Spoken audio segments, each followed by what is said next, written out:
students, welcome to revision online classes of ELGA 16 Unit 1 at Sri Vidyaniketan Public School, Sri Ramnagar. Children, myself Suhasini. In the previous class, we started the unit that is Introduction to Poetry. In this unit, we already completed a session Polwards class.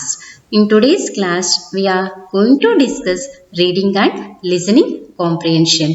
In reading and listening comprehension, today we are going to learn difference between prose and poetry, identifying imaginary main idea of the poem.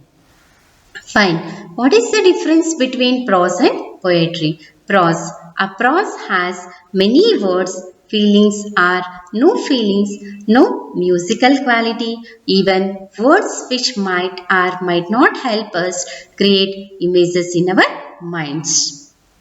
What about poem? Less words, strong feelings, musical quality, even words which help in creating images in our minds. Let us see an example of prose and poem. Here we have two stanzas regarding to identify prose and poem. Twinkle, twinkle, little star, how I wonder what you are. Up above the world so high, like a diamond in the sky. In this poem or in this stanza, I am saying this is a poem. How? Because by looking into the rhyming words, even while I am reading this stanza, I am feeling it is a musical way. What are these rhyming words? Star, are, high, sky. These are the rhyming words. In the poetry, we can look at the rhyming words. Looking into the stanza 2, that is, the little star twinkles in the sky. When I look at it, I wonder what it is. It is so high above in the sky. I think that it shines in the sky like a diamonds. By reading this paragraph, I didn't find anywhere any rhyming words. Even while I am reading, I didn't feel it is in a musical way. So this is a stanza 2 is related to a prose. Children, it's clear no? Now moving towards regarding poem versus prose. What is about poem?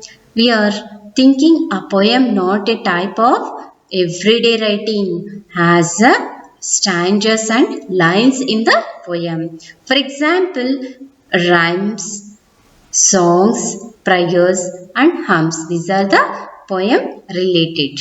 And moving towards the prose, everyday writing, and in the prose we can see paragraphs and sentences. For example, newspaper article, textbook and also answers. Like this we can looking into the prose content.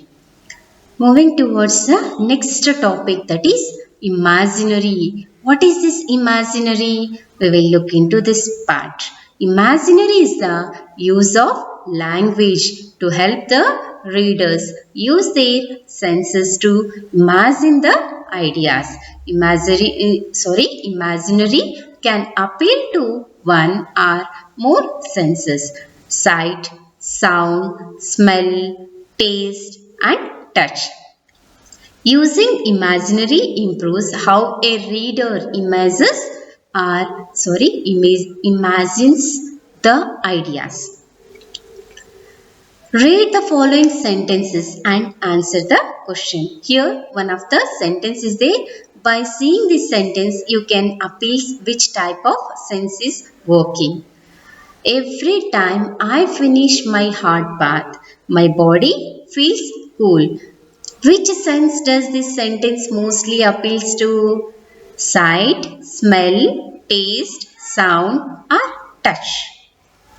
This sentence is mostly appeals to the sense of touch.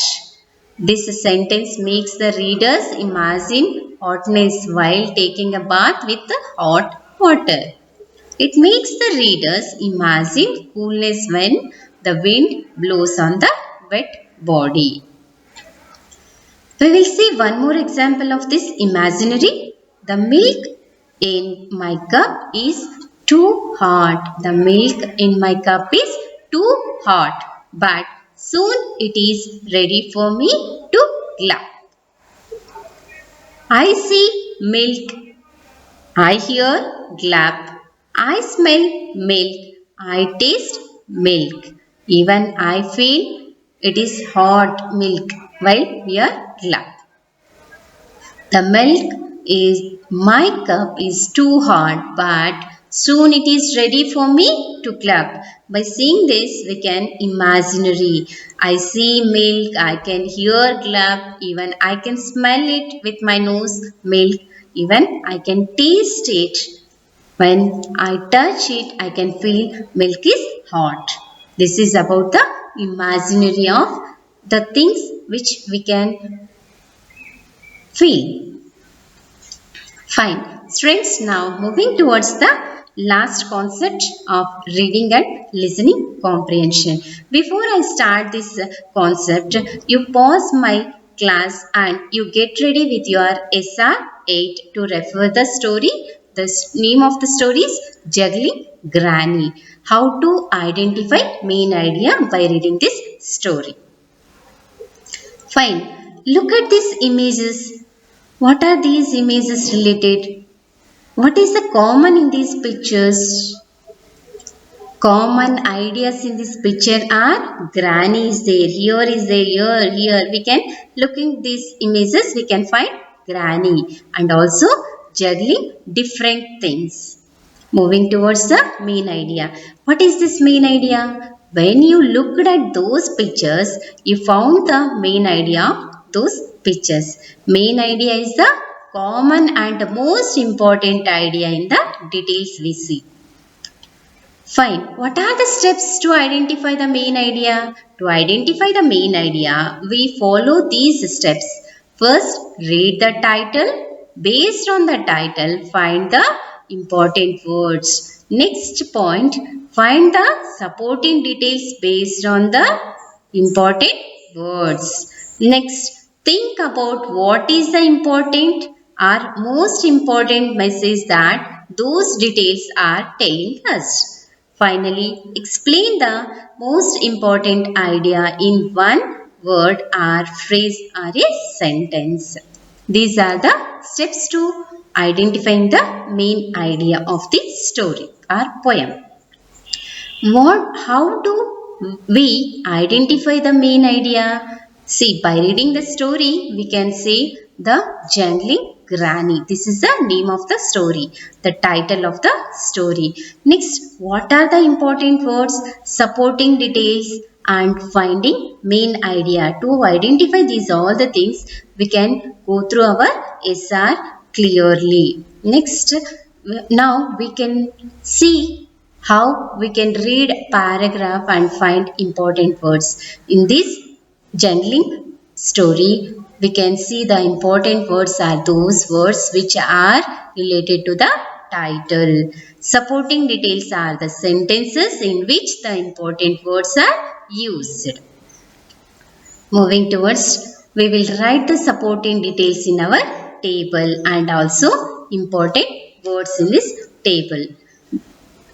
In the Juggling Granny, the title of the story, what are the important words here? Juggling, granny, grandfather, tossing. These are the important words of this story. Next, moving towards the supporting details.